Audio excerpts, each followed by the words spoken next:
Welcome to the Prop Market. I'm your host, the Prop King, and today I have my 2025 NFL Conference Championship player props. Super excited to bring you these props. Hopefully, you followed the last show and you cashed out the way I did. We're building a money tree right here for the NFL. I'm going to be honest with you. We're right in our mode. I love the playoff season. We've got all the research, we got all the data points, we got everything we need.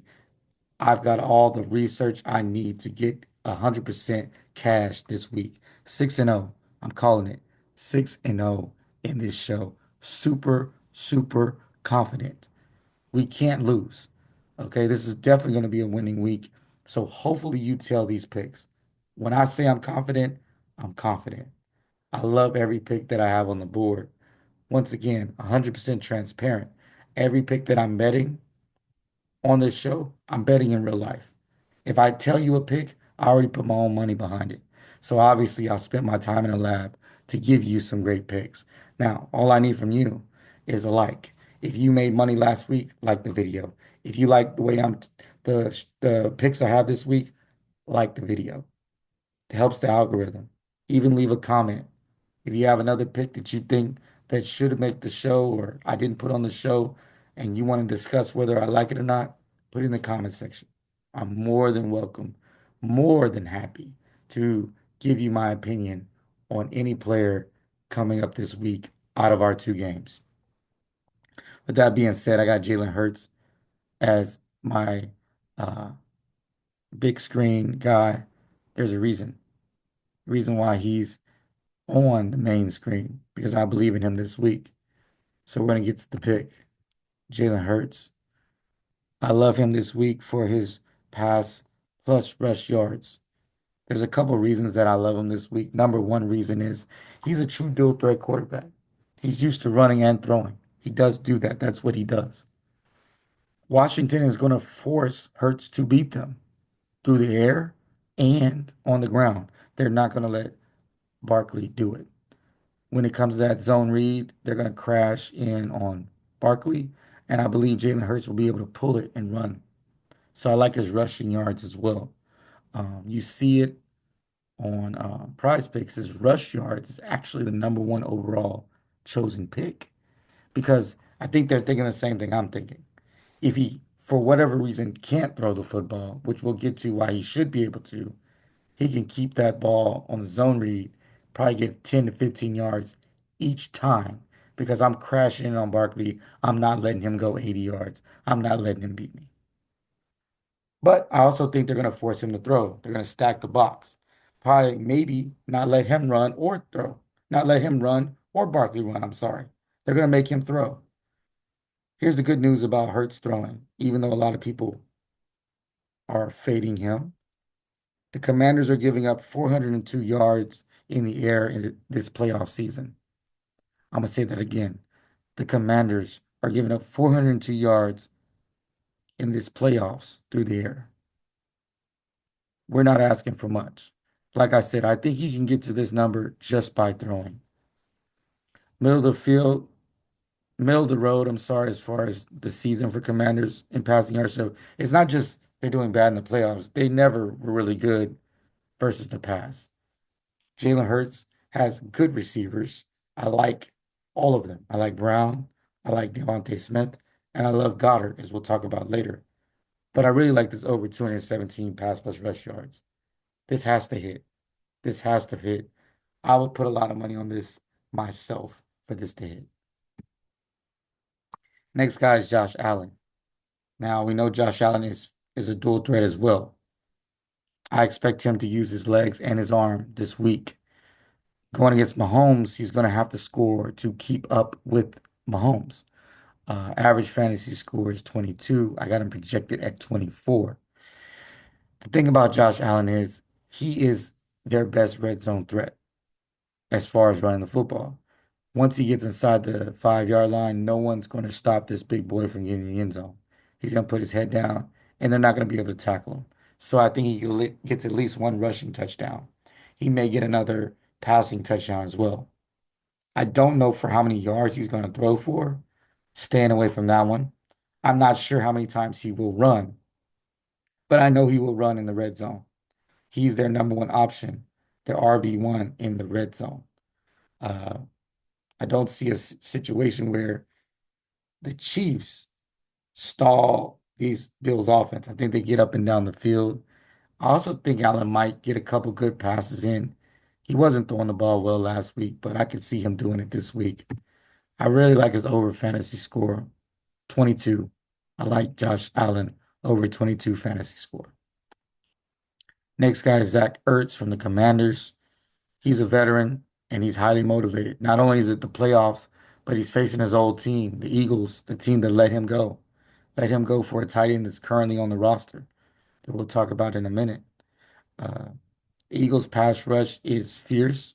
They're going to be after Jaden Daniels, and he's going to be looking for a safety blanket, and that person's going to be Zach Ertz. Somewhere quick across the middle. He should get 3 to 4 catches, easy catches across the middle. Hopefully, they're for more than 5 or 6 yards. You see, his average is only 26, so we're struggling with that. But I got him projected at 39. I'm expecting a lot of quick passes. Once again, these linebackers don't cover great. He knows them as well. I see Darius Slay, their best corner will always be with McLaurin. That's why I'm not going with him. And I believe also the Commanders will be playing from behind. With them playing from behind, more passing attempts, more check downs. I really like this over 33.5 receiving yards for Zach Ertz. Next guy is Dallas Goedert from the Eagles. Tight end here, the one that took Zach Ertz's job. This guy has been a absolute cash cow for us this year. Washington, 26 in the passing defense against tight ends. So not only just bad on defense passing anyway, they're really bad versus tight ends. He's hit this number every over his last 3 games. And Hurts looks across the middle of the field first. Goddard is a guy that's, usually open as Brown and Smith are getting a lot of attention. And I think nothing changes this week.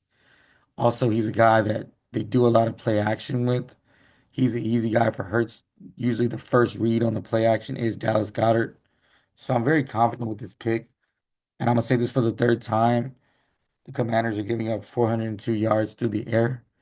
So once again, I love this pick for Dallas Goedert. You see his average receiving yards is 52 in the playoffs, projected at 48. I like him over 41.5 receiving yards. Next guy, we're going with Austin Eckler. Went with him last week. He cashed out. I see no different this week. You see his average rushing receiving yards is 71. When you're going to see the number we're getting, you're going to be wondering why. I'm wondering why too. He's hit this number in his first 2 playoff games, and he's going to get RB1 carries. So I like Robinson, but I think they're going more to Eckler with his experience. Um, I'm expecting him to get 5 to 6 targets and 3+ catches. Eagles are the best defense versus the pass, so I don't see them giving up big plays, but I do see them getting check downs, similar to Ertz. Check down passes for Jaden Daniels as he's getting pressured. I see maybe a couple screens for him as well. The pressure on him on Daniels is going to be so heavy. He's going to be looking for that outlet, and a lot of times it's going to be Austin Eckler. I also feel like they'll be coming from behind, so those check down dump passes will help our total.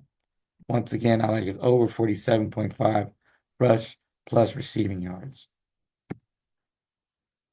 Now to Harrison Butker.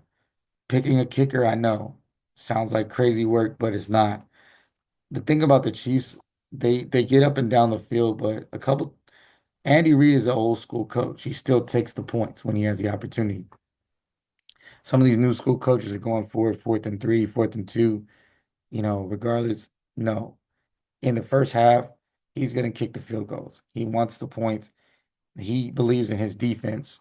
So because he believes in his defense, he knows that those 3 points may win him the game. He doesn't need a touchdown every time.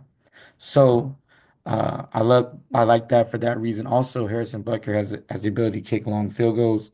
40 to 49 yard field goals are worth 4 points. And if he gets a 50 plus, it's worth 5. I see the weather may not be great, but I see him getting a 40 to 49 field goals, a couple of those. He gets 2 of those, an extra point. We're at our number. I like it over 8.5. Sorry, fantasy score, not receiving yards, obviously, fantasy score. Now, Hurts over 217 pass plus rush yards. Allen over 22 fantasy score. Ertz over 33 receiving yards. Goddard over 41.5 receiving yards. Eckler over 47.5 rush and receiving yards. And then Butker over 8.5 fantasy score. If you enjoyed this video, please like the video. The more likes, the more money. Once again, I got Butker. It's the fantasy score, obviously. Hey, more likes, the better. The algorithm comes, more guys, girls can see the videos. So I see a lot of people watching the video, and obviously some of you are enjoying the videos because you keep coming back. With that being said, if you keep coming back and you're already subscribed, like the video. Takes a minute, it's free. Like the video. Right now, while you're thinking about it, just like the video. Hit the like button. It's okay. Especially if you're winning money, even if you're not winning money. Like the video for my time because it's free. And if you want to leave a comment, you want to discuss a pick that you either like or a pick that I didn't put on here, and you just want to ask me about it, I'm more than welcome, more than happy to do that for you. Like I always say, keep what you like, leave what you don't, and let's cash.